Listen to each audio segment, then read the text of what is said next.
Hey guys!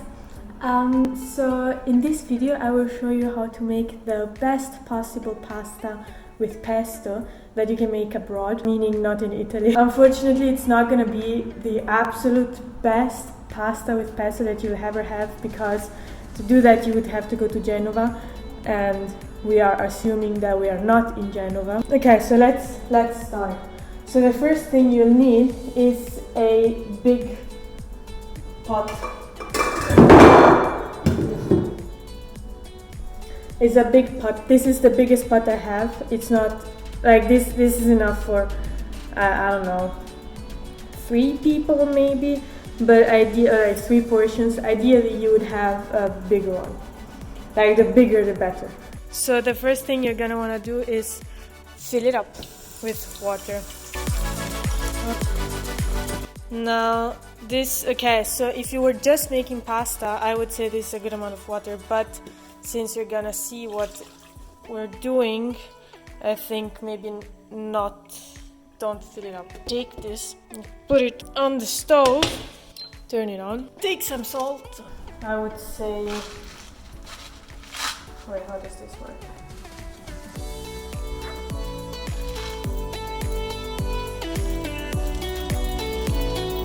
Take some big salt, and I would say a full tablespoon of big salt. No, more. Right, let's say 2 tablespoons of big salt. Honestly, this is so stupid. There we go. Let's say 2 shots of vodka. 2 shots of vodka? There's a debate going on. Do you put the salt before? Like, oh my god, this is escalating. Do you put the salt in before the water is boiling or after? Like once the water has been boiling? Technically you can put it in after, then the water boils faster. That's how chemistry works. You put a lid on it. So the next thing you want to do is take some potatoes. Now, I don't know if there's a specific kind of potato you should use. I don't know anything about potatoes. I would say I feel like taking 4 potatoes today. All potatoes are self-explanatory. You want to peel them and cut them.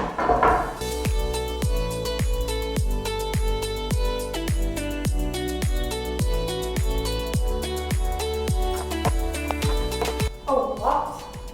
The water is boiling already. You want to roughly chop your potatoes like this. The next thing, the next key ingredient to pasta with pesto is the pasta. So ideally you would use this shape called trofie, but trofie are actually already pretty hard to find in Italy. You can find Barilla trofie everywhere, but you don't want to buy Barilla. I am not a big fan of Barilla at all. So what do you do if you don't have the trofie? Well, trofie are a short kind of pasta, so I guess you would want to use another short kind of pasta. Unfortunately today I don't have any short pasta with me, but I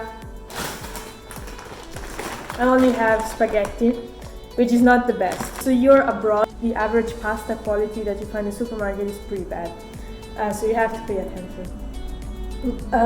I think usually you can find this brand, Di Cecco. That's a pretty good brand. It's gonna be more expensive than your average pasta, definitely, but it's also definitely worth it. Other good brands are these ones. Here in Austria you can find Garofalo sometimes. Also they have this one that's pretty good here in Austria. But if you're not in Austria, then I don't know. You should not go for the cheapest pasta. That's the one thing you can pay attention to. Point is, good pasta. Now it's time to put the potatoes in the boiling water. It is a key that the water is boiling. So do not be lazy, do not be impatient. You have to wait. The water has to boil. It's very important. Trust me.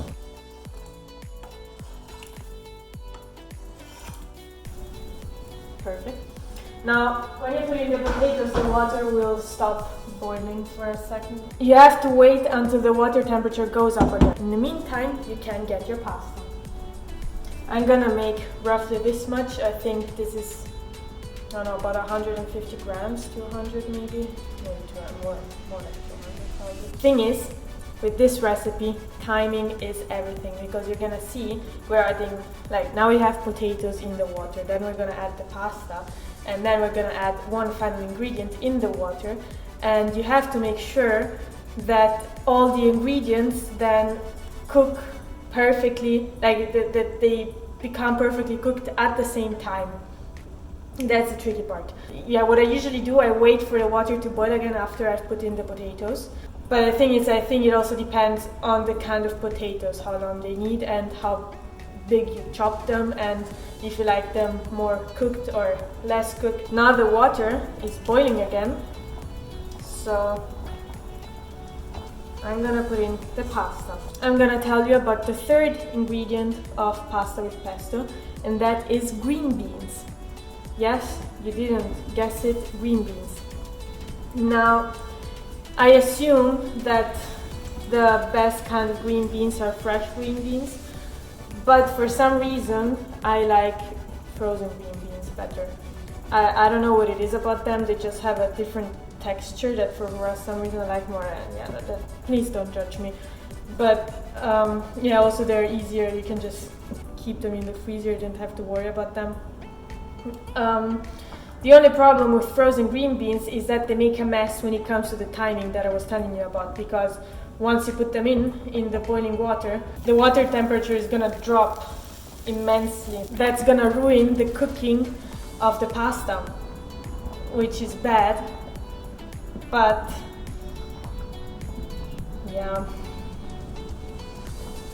no, it's fine, it's not that bad. You have to stir your pasta, that's really important. Now I'm gonna take my green beans. I think it's just a matter of doing this over and over again, and then you will, like if you always use the same potatoes, the same pasta, the same green beans, and then you try that out a couple of times, then you will figure out the timing, like when you should put in your green beans. Personally, I think now is a good time.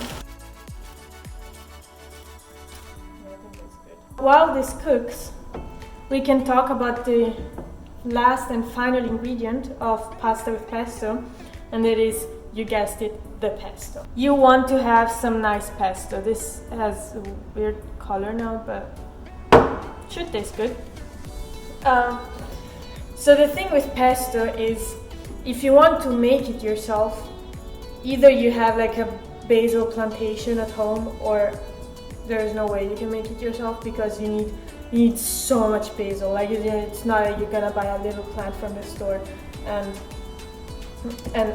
you can make pesto. No, like you need an absurd amount of basil. So what you can do is buy it. As a student living abroad and all that, you can make do with store-bought pesto. It's not gonna be the best pesto of your life, but it has a pretty good price to performance ratio. Alternatively, if you are lucky enough to have a pesto plantation at your home, or to have a boyfriend whose parents have a basil plantation at their home, you can make the pesto yourself. Now this was made by my boyfriend's mom, who very kindly gifted it to me, and it's really good. It's really, really good. Now I think it's time to see how the pasta is doing.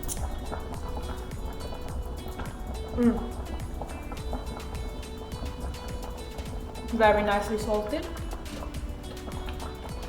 You can already taste a little bit of the potatoes and the green beans, slightly. Still needs a couple of minutes though. While we're at it, we're gonna do something really nice. We are going to save some of the pasta water. This is probably the least efficient way to do it, but I found that it's the best way to do it in order to avoid hand burn. It's very important that you keep stirring. Stirring is the key to good pasta. So and I will try it once again. There you go. Ooh, this looks good. Mmm. Mmm. And that, my friends, is perfectly cooked pasta. I like my pasta pretty crunchy. Extremely crunchy, if you ask my mom. We're now gonna do this. I'm gonna pour all of this goodness back in here. Then we're gonna scoop the pesto out. So we're gonna scoop as much as you can. That's how much I could scoop. And then you pour some of the water in here. Not too much, just a little bit. And close it and you go.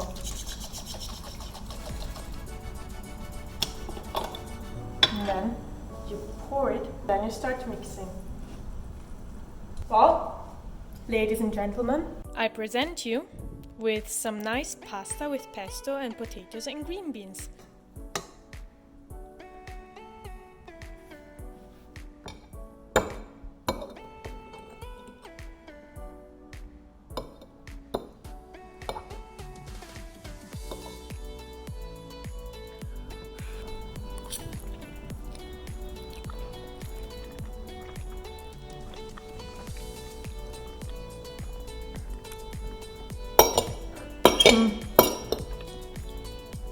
Maybe a tiny bit too much salt,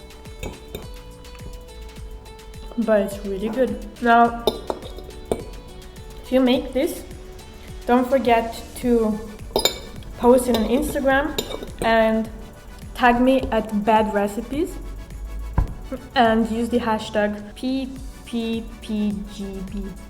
Stands for pasta with pesto, potatoes and green beans.